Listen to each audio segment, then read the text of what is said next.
এই রাক্ষসটা মানুষদেরকে সবসময় অনেক সাহায্য করত। যখনই মানুষের কোনো নৌকা সমুদ্রের মধ্যে নষ্ট হয়ে যেত, তখন রাক্ষসটা এসে সেই নৌকাটাকে টেনে টেনে সমুদ্রের কিনারে নিয়ে যেত।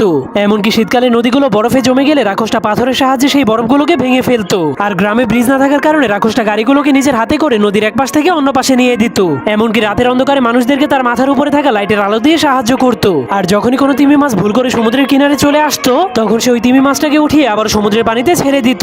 কিন্তু এরপর ধীরে ধীরে গ্রামগুলো শহরে পরিণত হতে শুরু করে, যার ফলে সেখানে বড় বড় জাহাজে সে নিজের ভারী ওজনের মাধ্যমে সেই বরফগুলোকে ভাঙতে শুরু করে দেয়। এমনকি শহরের ইঞ্জিনিয়ারেরা সেই রাক্ষসের উচ্চতার কথা না ভেবেই সেই শহরটাকে বানাতে শুরু করে দেয়। এজন্য রাক্ষসটা যখন পা পিছলে পড়ে যায়, তখন মানুষের তৈরি করা ব্রিজটা ভেঙে যায়। এরপর রাক্ষসটা দেখতে পায় ছোট জাহাজগুলো নষ্ট হয়ে গেলে বড় জাহাজ তাদেরকে টেনে নিয়ে যায়, যার ফলে রাক্ষসটার সকল কাজগুলো ধীরে ধীরে শেষ হয়ে যায়। এই জন্য সে অনেক মন খারাপ করে এক জায়গাতে বসে পড়ে। কিন্তু একদিন যখন সে পানির মধ্যে ঘুমাচ্ছিল, তখনই হঠাৎ করে সমুদ্রের সবগুলো পানি গায়েব হয়ে যায়। কিন্তু তখনই সে দেখতে পায় শহরের দিকে অনেক ভয়ঙ্কর একটা ঢেউ আসতে শুরু করেছে, যা দেখার পর রাক্ষসটা সেই শহরটাকে বাঁচানোর জন্য দুইটা পাহাড়ের মাঝখানে বসে পড়ে, যার কারণে সেই ভয়ঙ্কর ঢেউ তাকে টুকরো টুকরো করে ফেলে। রাক্ষসটা কি ভালো কাজ করেছে নাকি খারাপ, যাওয়ার আগে অবশ্যই কমেন্ট করে দিন।